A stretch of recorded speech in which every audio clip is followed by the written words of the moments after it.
Let there be football. Welcome to Move the Chains. I'm your host, Jonathan Bam Rivers. The politics of college football are doing what they do to me every year. They get me upset. And I think a lot of people simply think expansion is the answer. The more teams you allow to get in, the less issue you'll have with the teams that don't get in. But yet every time we expand, whether it's from 4 to 12 and people presumably saying it's going to go to 16, you're going to have the same problems. And I think there's a way to solve it. And it's simply looking at what's in front of you instead of trying to create chasms and barriers that don't need to be created.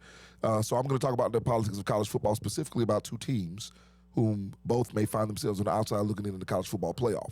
My Chain Gang chatter, coaching matters, specifically in the NFL, and there are two teams who were not in the playoffs last year who are now number one in their respective conferences through 13 weeks. And I'm going to explain to you why coaching matters, specifically contrast to where they were and what's not going on in those previous locations. And in my nonsense narrative, for some reason, people are now coming out and saying that Mike Tomlin isn't a great coach, and some are saying he's not even a good coach. And I'll just simply tell you why that's one of the craziest and most nonsense narratives I've ever heard. And at the same time, why parting ways with Tomlin and the Steelers may be a good idea for both parties. And last but not least, Vandy 2035. It's coming. All that and more right here on Move the Chains. But you know how we do it. Let's kick it off with the opening toss.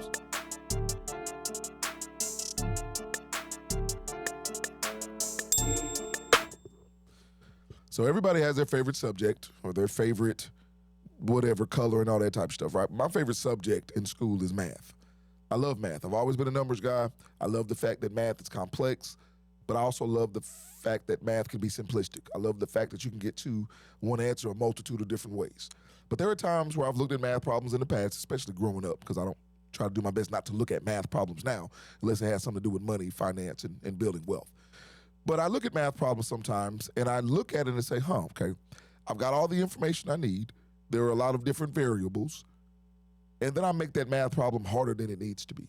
And then I kind of sit back with fresh eyes, look at all the information I have and say, you know what? This is the answer, and it's not that hard. Why did I make it that hard? And that's exactly how I feel about college football right now when it comes to the playoff, specifically the playoff.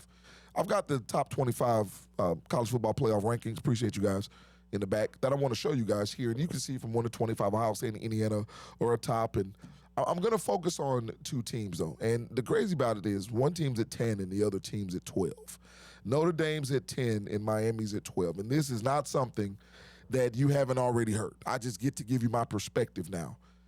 I look at these two teams, and you can see I wanted to go through the FPI, right? Miami's got slightly behind Notre Dame at 3 and Miami at 7. Strength of schedule and strength of record are clearly almost identical. And common opponents. Now, you probably don't remember this, and you don't know this if you haven't seen the show, but earlier on in the season, I think prior to the season, I gave you what my college football playoff criteria would be. And among that criteria were wins against common opponents. Because you know that a situation like this would happen. You know that scenarios like this always present themselves. So as we look at this, and we can get off the graph and go to the B-roll, guys. But as we look at this, Miami and Notre Dame both played Boston College. Boston College was beaten by Miami by 42. Notre Dame beat it by 15. Stanford, Miami by 35. Notre Dame by 29. Pitt, Miami by 31. Notre Dame by 22. NC State, Miami by 34. Notre Dame by 22. And Syracuse, Miami by 28. And Notre Dame by 63. So Notre Dame got the benefit of the doubt in that game against Syracuse. But in all those common opponents, Miami won the game by a bigger margin than Notre Dame. Oh, but how about this? If only there was an opportunity for us to actually put these two teams on the field and see what team wins the game. That happened. And it was Miami. And now, for some reason, there are so many people that want to say, well, that was at the beginning of the season. I've seen Notre Dame progress. Miami lost towards the middle of the season where Notre Dame lost their 2 games early on. Back to my analogy about being in school, didn't know we were grading on the curve. I wasn't aware. I appreciate people who feel that way telling me that we're currently grading on the curve.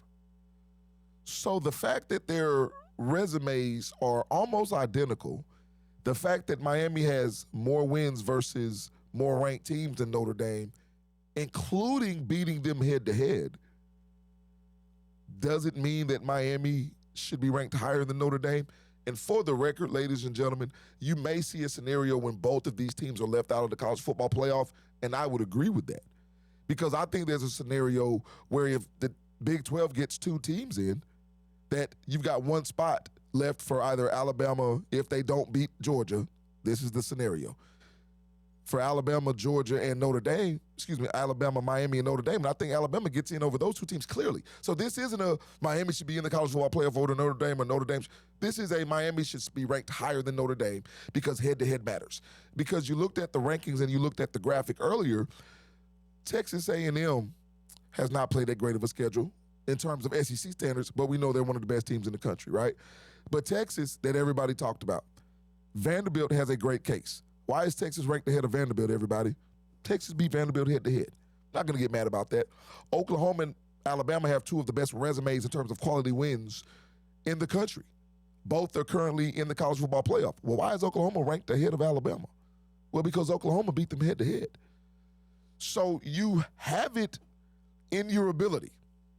You have it in the lexicon. You've got it in your college football playoff jargon to have a team ahead of another team that's head-to-head. But for some reason, when it comes to Miami and Notre Dame gets the nod. And again, this is not me being anti-Notre Dame because you know on this show, I said one of the things I think the AP got right, you know how much I loathe the AP. I think not having Notre Dame dropped out of the top 25, losing to both A&M and Miami early was a good thing. I said that on this show. I also said that Notre Dame did a great job by not going outside of hiring their new head coach after Brian Kelly and hiring Marcus Freeman. I also said that after the Northern Illinois loss last year, Notre Dame would not lose another game. All that stuff was true. So I am not against Notre Dame. I think Notre Dame's phenomenal. I think they're a very good team. But you can be a very good team and still be undeserving. And that's where they are in my estimation. Not only do I think they not deserve to be in the college football playoff, especially because the way it's set up. Now, if you take away the group of 5 having to be in and the top 5 conference champions being in, then yes, Notre Dame would be in. And I don't like the way that it's set up that way anyway, but that's another story for another day. But the way that it's set up, I don't have a problem with Notre Dame being out because they wouldn't have earned it. The same way I don't have a problem with Miami possibly being out if BYU wins again, because that means that the Big 12 will get 2 teams. You're not going to drop off Texas Tech. My simple point is we cannot sit here and say head-to-head doesn't matter because one team lost games early on in the season and another team lost games in the middle of the season. Timing doesn't matter. You can say a team's playing better at some point in the year, which is fine, but you can be playing better and still have won those games. I think Georgia's playing better than they were early on in the season. They still won 11 games. You could argue Indiana's playing better now than they were at the beginning of the season. They hadn't lost a game. So my point is, don't sit here and tell me that time matters when head-to-head is right in your face. Let's stop trying to create more problems and simply take the information that we have to solve the problem that's in front of us, because I don't think it's that hard. When we come back from the break, I'm going to tell you why coaching matters in the NFL, specifically for 2 teams who weren't in the playoffs last year. Back with the Chain Gang Chatter right after this.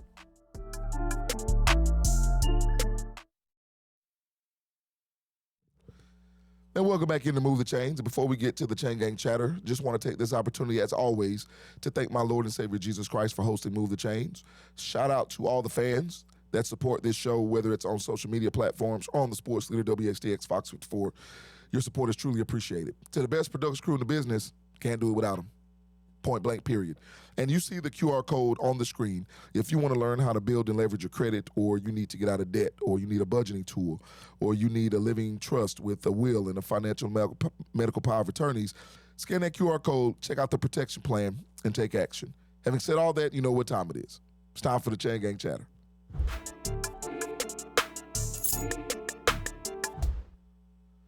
All right. I've said it before, and I'm going to keep saying it. Coaching matters in the NFL. Talent is definitely a plus, but coaching matters because coaching, a lot of the times, makes sure that your team is not making the mistakes to beat themselves, because far more teams in the NFL beat themselves and win games. And I think that's where great coaching comes into play.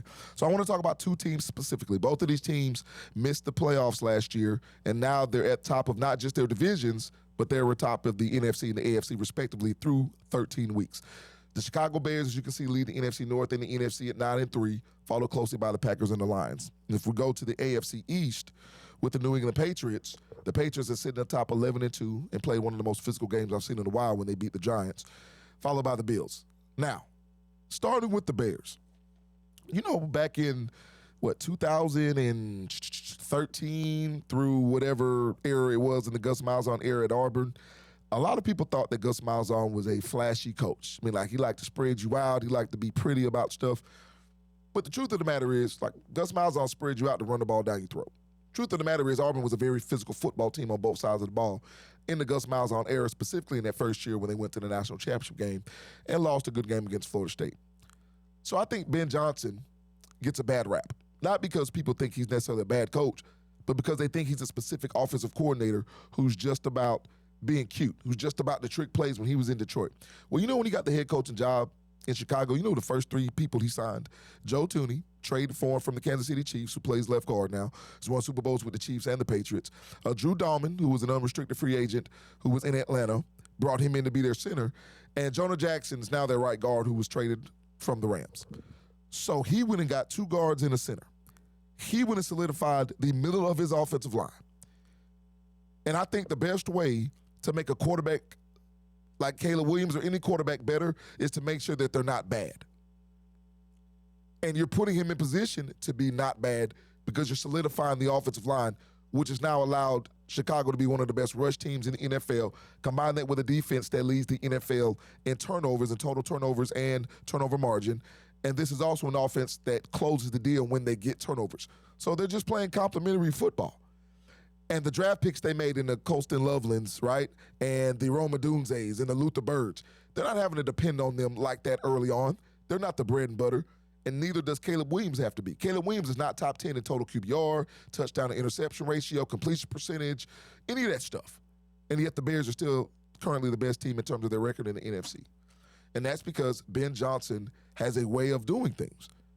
How long this lasts, I don't know. And I still think that the Bears are having a successful season. If they had won one, lost two, or whatever, and struggled to this same thing, and even if they don't end up closing the deal and making the playoffs, I don't think you can say that this has been a disappointing season.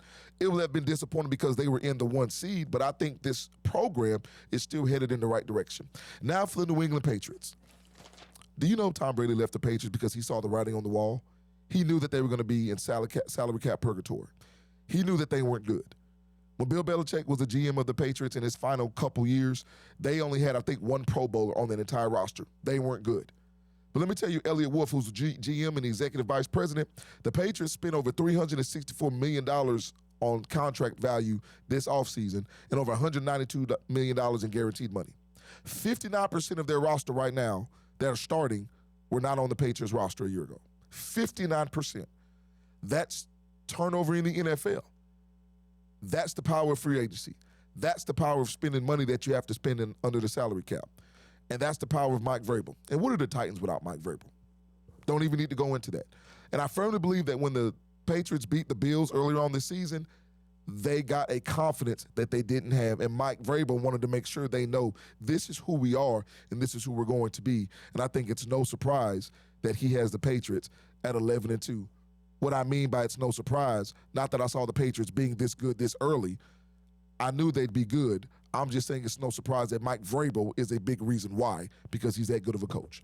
When we come back from the break, Mike Tomlin isn't a great coach in some people's eyes. It's just crazy. Back with my nonsense narrative right after this.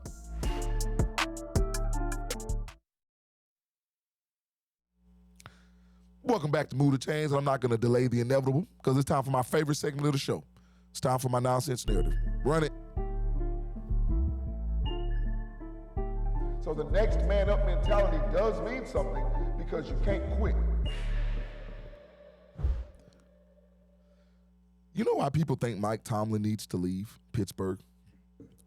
They think he needs to leave Pittsburgh because he's a good coach. And I don't think they realize it. And you may be looking at me like, why would you want to fire a good coach? Well, because in Pittsburgh, good isn't good enough. Now, never mind the fact that Pittsburgh has a standard of winning championships. I get it. But let's not forget the fact that Mike Tomlin is part of that standard, along with Chuck Noll and Bill Cowher. They've all won Super Bowls.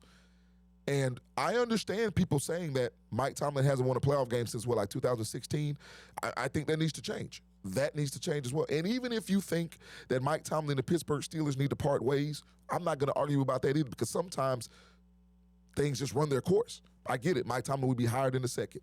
All I'm saying is, now that there are people coming out and saying that Tomlin's not really that good of a coach, or he's not, the only reason that you're saying that is because he's not a bad coach. Because there have been plenty of coaches and plenty of teams that are nowhere near the Steelers who have had better players, specifically better quarterbacks. I can look at the Arizona Cardinals. You could say Kyler Murray and Jacoby Brissett have been better than any quarterbacks that the Steelers have had since Roethlisberger retired, or since 2 years prior to Roethlisberger retiring, because I don't think Ben was that good his last 2 years. And yet, that organization has been nothing. You can look up and down the NFL and look at whom people have said are quarterbacks. What about the Dolphins? The Dolphins have had their quote-unquote star quarterback in Tua have been nothing what the Steelers have been in terms of their consistency and making the playoffs. So getting rid of Mike Tomlin is not necessarily a bad thing. And by saying that, I mean them parting ways. But let's not sit here and act as if Mike Tomlin is not a Hall of Fame coach and is not a great coach. I think Mike Tomlin did make a mistake by keeping and holding on to Ben Roethlisberger for too long. That's where his loyalty got him. And I think that's the biggest catch-22 in this case. Him being loyal to a quarterback that has won him a Super Bowl and has had him at a very high level has kept him from moving forward from that position, and that's been their biggest downfall. But the downfall hasn't been as big as some of the other teams in the NFL. When we come back from the break, Vandy 2035. I'll tell you exactly what it means and why this program is on the come up. Back with the final segment of the show right after this.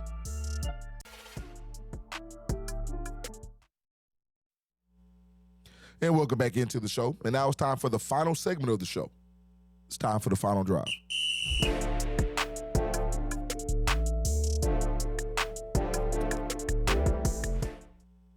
Vandy 2035 means that in 2035, Vandy's not getting left out of the college football playoff with this type of resume. In Vandy 2035, a quarterback who's one of the best in the country is getting more Heisman notoriety, because Vandy in 2035 would have given people time to know that they're a good team. Because for some reason, people can't look at a team now in the present and say they're good. It has to be combined with longevity or previous history. Well, if that's the case, Vandy 2035 would have the previous history of where they are now, and they'll be that good of a program, even though they are right now. All right, hey, don't forget, you can not only catch Move the Change right here on the Sports Leader WXTX Fox 54, you can also catch us on YouTube. Make sure you subscribe to the channel. It's at Move_the_Chains. Like, subscribe, leave a comment, and hit that notification bell. Hey, another banger.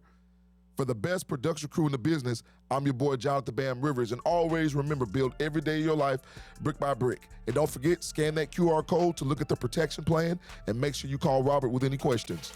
And as always, right here on Move the Chains, until next time, God bless.